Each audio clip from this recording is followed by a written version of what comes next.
Welcome to the podcast, Guidance with Gab. Learn and unlearn all things wellness. Hi guys, welcome back to another episode of Guidance with Gab. Learn and unlearn all things wellness. Today I'm going to be talking about mindful travel. I know last week I talked about the finance stuff in an energetic way, but I figured it could be kind of cool to bring that into this topic because travel obviously is associated with money, how you're going to budget, where you want to spend your money. And I'm including that in this episode, but we are going to dive a little bit into just like travel in general, how to do it mindfully, things to think about before, the intention behind travel, and all that fun stuff. So some people love travel. I'm one of those people, and other people are kind of just okay chilling at home. They don't really have that desire to go out and see what's in the world. And I think either one is more than okay. But I guess this one is probably geared towards the people that are more interested in the travel, the adventure, the exploration. And there are also the different types of travel. There's the people that love to go somewhere to just relax. They don't really want to see anything. They don't want to sightsee. They don't want to do a tour. There's people that love the tours. They have to be going the entire time they're traveling. And then there's some people in between. I would say for me, I'm not really like a scheduled tour girl. But I also don't just want to sit at the beach all day because there is so much to see. I would say I'm more of the adventurous type where I'm going to go out and maybe just walk and wander and look around and see where, I don't know, the wind takes me. I definitely like exploring new cities because I love a good coffee shop. Like I love to see how they're going to make it, the type of vibes they got there. That will be the number one thing that I look up before going to a big city. If I'm on more of an outdoor type of vacation, like I did when I was in Costa Rica, that was also a lot of wandering and a lot of looking up like good nature spots to go to. So I do love a mix of both, like being in a city, learning their culture, learning the vibe, seeing what foods they have, such a foodie. I love all of that. But I also do love seeing the nature aspect. So if I could get a good like park, hike, beach thing in, while also trying new food, getting cool drinks, and a nice coffee, I'm perfectly set. So before traveling and to make it more of a mindful experience, I would ask yourself the question of what is the intention behind my travel? And I like to do that, especially when I'm craving a quick little trip, because I'm like, what's underneath this? Why am I craving to leave right now? And there could be a bunch of different layers to it. I think it's good to note if you are leaving because you are having some type of imbalance in your home life, if there's something that is making you feel unsatisfied, unhappy, what are you trying to escape from? Because I think travel can sometimes be a hideout. It can be escapism. I mean, that's literally what it is. We're traveling, we're leaving, we're going somewhere new, and we are leaving behind what we have here. So I think it's just really important for us to question the intentions behind travel because it can show us a lot about what's happening in our actual reality, in our day-to-day lives. What is your intention? Are you trying to escape? Is there something not really fulfilling you at home? Maybe you're just really stressed out and you're looking for a getaway. And then you can ask yourself, okay, am I looking for relaxation? Am I looking for adventure? Am I looking to learn something new? You might just be looking to learn a new culture. That can be so exciting, especially if you have never been to a certain country or even a certain state and you want to learn more of their culture. That can be really fun. Maybe you're just craving some fresh energy somewhere new. And this isn't to talk yourself out of traveling.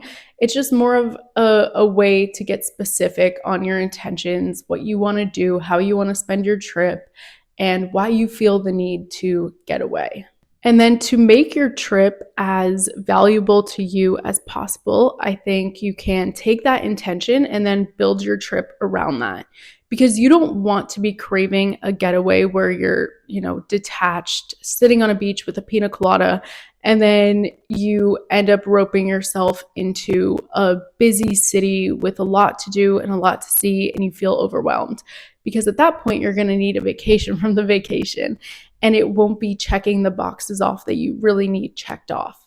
And that brings me to my second point or third point or whatever point we're at, which is being mindful of who you travel with, depending on your intentions.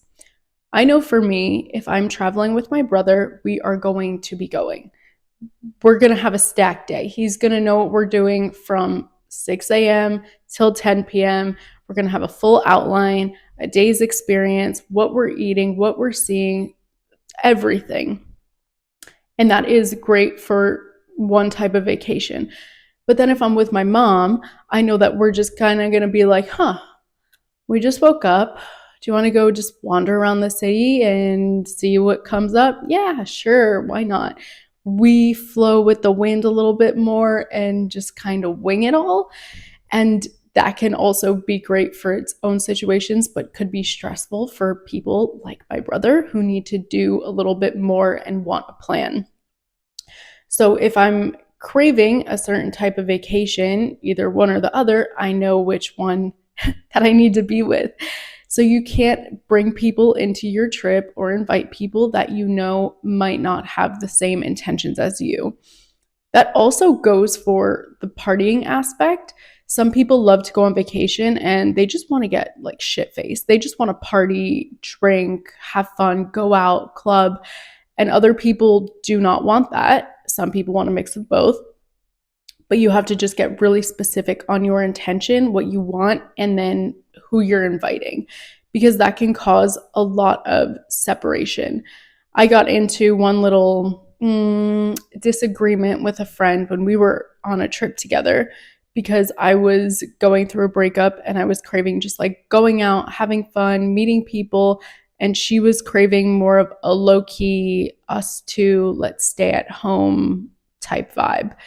And I don't think we were on the same page, and that caused friction and tension and caused us to just end up doing separate things and then getting very upset with each other, and that caused like a whole thing, which didn't need to happen if we were just on the same page before the trip had started. And you can't just expect your vacation style to flow with everyone else's the same way that they can't expect that from you. So just getting on the same page is very important when planning a vacation or a trip with someone. And on the topic of talking about being on vacation with other people, this is kind of a side note, but I really think going on a trip with someone is the best way to learn about them. I've thought about it. I'm like, in my next relationship, whoever I end up with, if I end up with someone, I am going to have to go on vacation with them first before getting into anything serious, because vacation is so telling about a person and who they are, and also how you work together, because shit will hit the fan on a vacation. It's like expected. So you need to know how you're going to work with that person, how they handle stressful situations, how they travel, how they treat other people that they're never going to see again, that are probably and maybe working, I don't want to say for them, but service industry workers, flight attendants, how are you treating them? So that's going to be like my next test. Like, if you want to be with me, we got to go on a trip first. And I need to see how we work together and how you handle yourself in stressful situations, because that is so telling about who a person is. And that makes me kind of flow into the next topic of mindful travel, which is how travel is just a teacher. It is such a good teacher, I think, for me, because you learn not only about everyone around you, not only about other cultures, but yourself as well. It's like the ultimate test to gauge where you are at and your growth as a person, because you are going to be put into some chaotic situations and you need to implement the lessons that you may or may not be working so hard to cultivate. So something like surrendering is, I think, one of the biggest parts of travel, and it will test your limits for sure. And as someone who has been working on surrendering, letting go of control, it is just a beautiful test to go travel and know that things aren't going to go the way that I expect them to, and I just need to let that go surrender and let the wind take me. There's also another theme, a big theme in travel, which is accepting.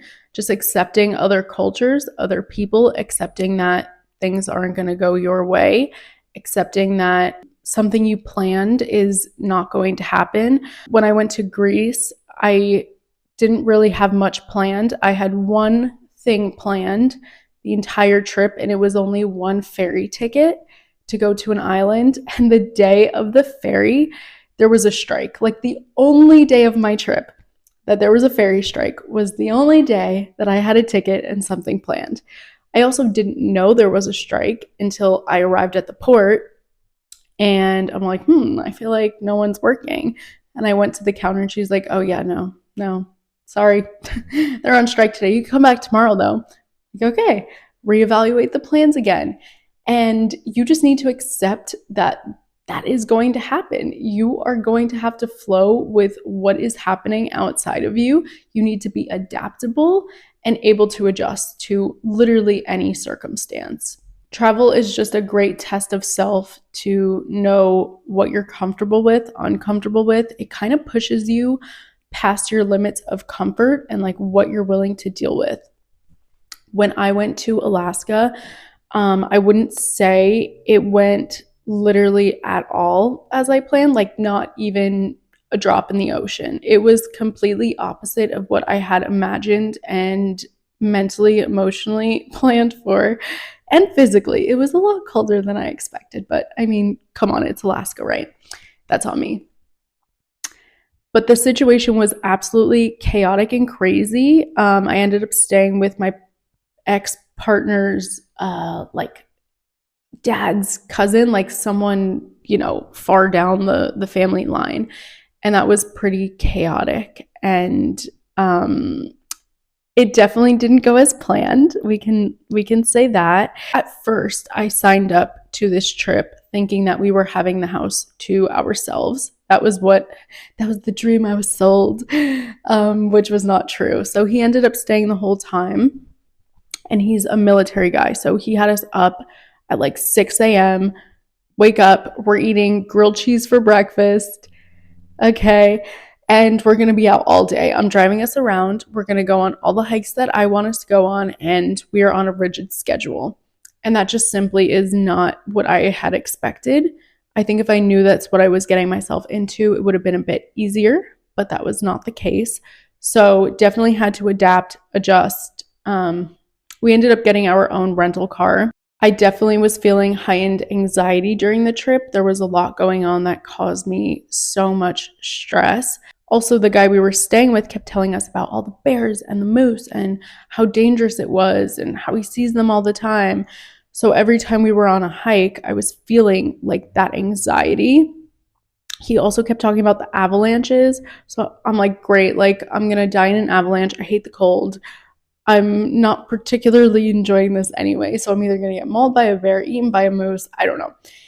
I was extremely stressed during that trip, but it was a good bonding experience with me and my ex-partner to form a closer, more friendship level bond versus just the romantic level, which again, silver linings, I guess. It doesn't matter now because I'm single, but silver linings, right?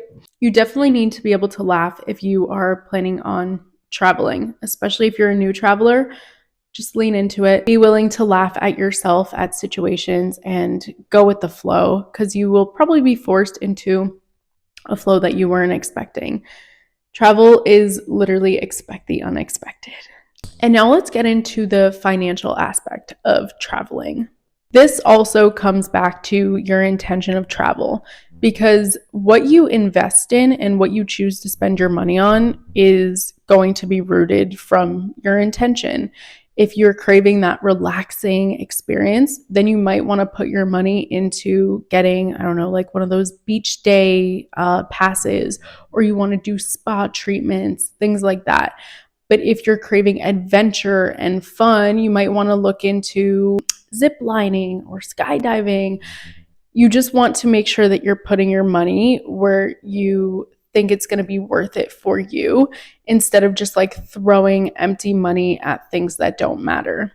For me, I try to make very mindful decisions financially when I'm traveling, especially beforehand.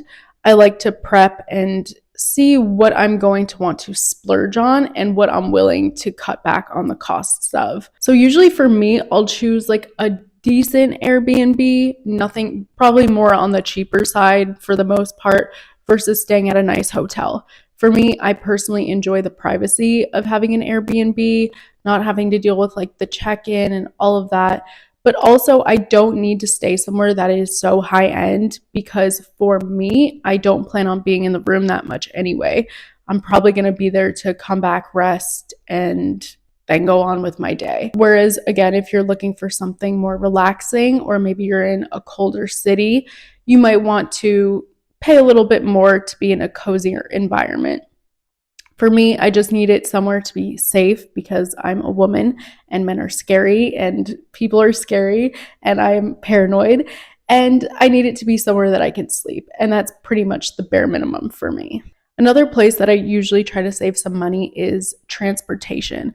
I usually try to do public transportation and walking because also walking is such a great way to see a new city. You stumble upon new things, you see things that you may not have planned for. So that part's actually pretty cool. I usually do that instead of Ubering. I also travel pretty light. I'll have like a backpack on versus like lugging suitcases unless I really have to have a suitcase, which I usually don't. I try to just have a backpack because then it's easier to use public transportation and walking. But again, if you're not looking for exploration and you feel very stressed out, then for you, it might be better to invest in an Uber so that you're not feeling crazy and chaotic and so stressed out that it's ruining your trip. We're all different people and we all want and have different needs. So just really think about yourself and what you know will work and won't work for you before you start traveling, because then you could set up a better plan. And this part, I guess, is not necessary. It kind of is financially related, but it's also about the mental health too. You're going to need to carve out some extra mental space and financial spendings, if that makes sense. Financial spending, I don't know, money. You're going to have to put some of that aside for, again, when things go wrong, because usually there is at least one or two things that don't go as planned. And that's like if we're being generous here. So I think it's just important to keep that in mind so that you're not like, no, I'm already over budget and now I have to pay for this, this, and this. Like you need to factor that in to your trip planning because there will be unexpected expenses always. Always, whether a city is more expensive than you thought, drinks at this place you were going to were way more expensive than you thought, or transportation was more expensive, or whatever it is, there are going to be things that cost more than you expect. So you need to pencil that in to your expenses before you even get there. And that goes along with the mental headspace. You need to like pencil that into your mind, like, okay, I'm prepared for if things don't go my way.